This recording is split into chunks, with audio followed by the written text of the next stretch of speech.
એક વડીલને અરીસો જડ્યો, એક વડીલને અરીસો જડ્યો એક ભાઈને. હવે એને ખરેખર કોઈ દી જોયેલો જ નહીં કે આને અરીસો કહેવાય, કોઈ દી જોયેલો જ નહીં. એને પોતે બતાવી એ ખબર નહીં. આ વર્ષો પહેલાની વાતો, પહેલો વહેલો અરીસો એને ખબર જ નહોતી કે હું પોતે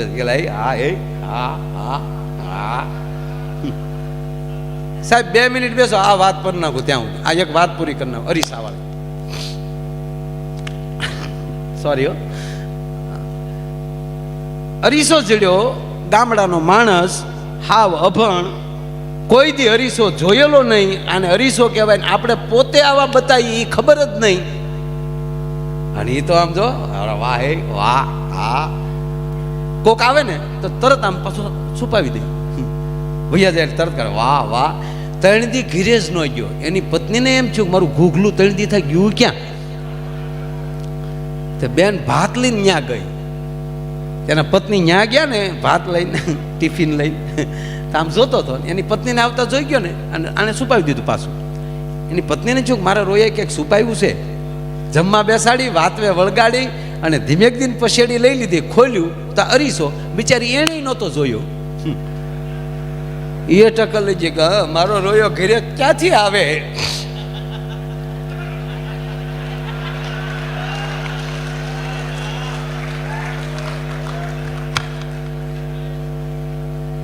અને એને જે અરીસા સામે ખીજાણી, શિબલી કોકના ઘરમાં આવું ન કરાય. એ તો રડતી રડતી ગઈ ઘરે અને એની સાસુને જઈને એટલું કીધું તમારા દીકરાને આવું ન કરાય.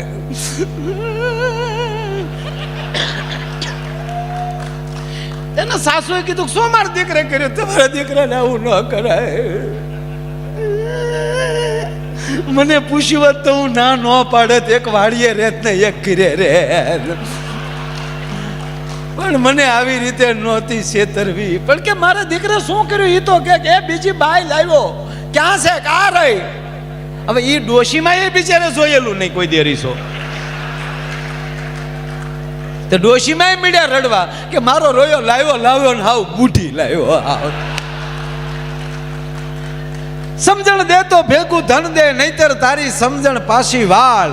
એક તો સમજણ એમાંય નિર્ધન, આવા બબે ધક્કા સીધ માર્યું. બસ સમજણ આવી જાય જો. અને છેલ્લી વાત 1 જ મિનિટ કહી અને મારે ભાઈને જે આપણે પ્રોગ્રામ ચાલુ જ નથી કર્યો, ગણપતિ બાકી છે. આજે ક્યારે પૂરું થાય નક્કી નહીં, કારણ કે હું આજે 180 ની સ્પીડમાં આવ્યો છું. એવું હતું કે રૂપાણી સાહેબ ને બધા હોય ત્યાં ભળી જાય. પછી જીતુભાઈ કીધું હું સૌ નહીં, ભાવનગર વતી તું મોડો આવ્યો તો હાલ છે તો ઓકે.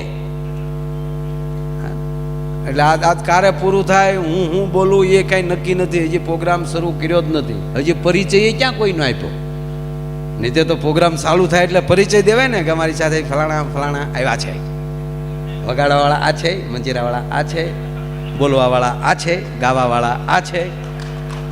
એ કાંઈ હજી કર્યું જ નથી, કાંઈ હજી ટેસ્ટ રિપોર્ટ ચાલે છે.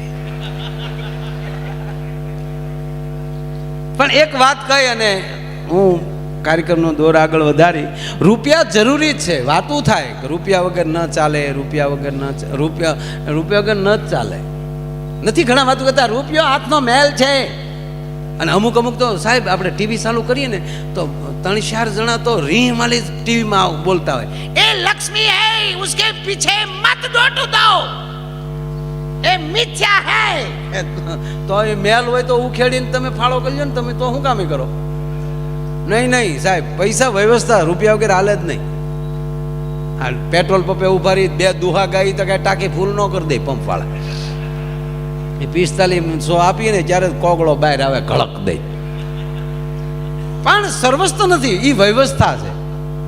આ દાતાઓએ આપી દીધું. એ તો જ્યાં સુધી આ સમિતિ આ દિવાલું રહેશે ત્યાં સુધી નામ રહેશે ને કે અહીંયા કેવા વ્યક્તિએ દાન આપ્યું છે. દાખલા તરીકે એનો ટૂંકો દાખલો દઉં કે એક ભાઈ મારી પાસે આવ્યા. દાખલા બહુ 1 જ મિનિટની વાત સાહેબ. મારી પાસે આવ્યા અને કીધું દાખલા તરીકે આ દાત ટૂંકું નામ દાંત, દાખલા તરીકે દાંત, જીભની વાત નથી, દાંત. મારી પાસે આવ્યા અને કીધું માયાભાઈ પ્રોગ્રામ રાખવો છે. તારીખ નક્કી થઈ ગઈ, પાકું થઈ ગયું. એટલે એ કે આલ્યો આ એડવાન્સમાં આ ₹1,00,000. એ ₹1,00,000 મને એડવાન્સમાં દેતા ગયા. જો રૂપિયો કેવું કામ કરે. ₹1,00,000 જેવા મારી પાસે આવ્યા એટલે તબલામાં સંગત આપે છે અમારો મુકેશ બારોટ, તાળીઓના ગગડાટથી બધાઓ. એ ₹1,00,000 મારે મુકેશને આપવાના હતા. જો પરિચય સાથે વાત, નો ટાઈમ બગડે, પ્રોગ્રામનો પ્રોગ્રામ થઈ જાય, પરિચયનો પરિચય દેવાઈ જાય. મોડું થાય ત્યારે આવું કરવાનું. પથારી કરવામાં પાગડવા હોય તો હું ક્યારે. આ મુકેશ બારોટ બહુ સારા તબલા વગાડે છે. કોઈ સ્ટેજના એવા કલાકાર નથી કે એની સાથે એને સંગત ના આપી હોય. એવો અમારો મુકેશ બારોટ, એ મારી પાસે ₹1,00,000 માગતો હતો. સાંભળજો વાતે સાંભળતા જજો. એ ₹1,00,000 મેં એને આપી દીધા. બરાબર. જેવા મેં ₹1,00,000 એને આપ્યા તો એણે આ બેન્જો માસ્ટર અમારો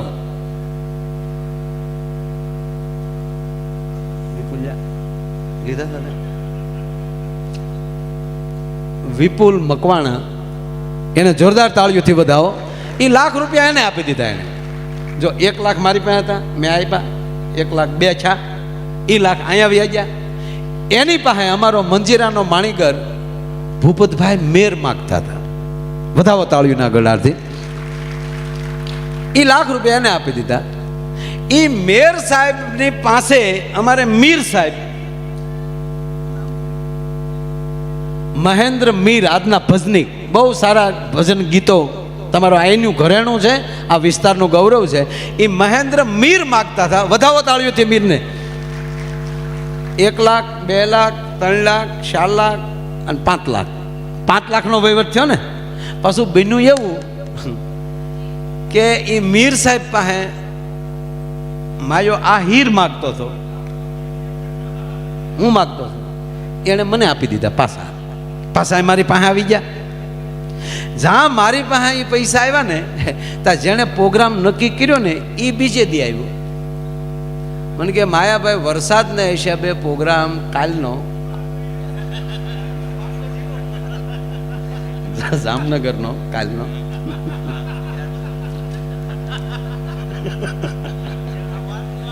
રાજી થઈ ગયા. બોલો, જેને એમ કહું કાલનો પ્રોગ્રામ કેન્સલ, તો એ અમારો સ્ટાફ એવો છે સાહેબ, રાજી થાય કે એ બાને ઘીરે રહેવા રહે. અત્યારે હજી મેસેજ આવ્યો છે તો અત્યારે મેસેજ આપી દીધો કાલનો પ્રોગ્રામ.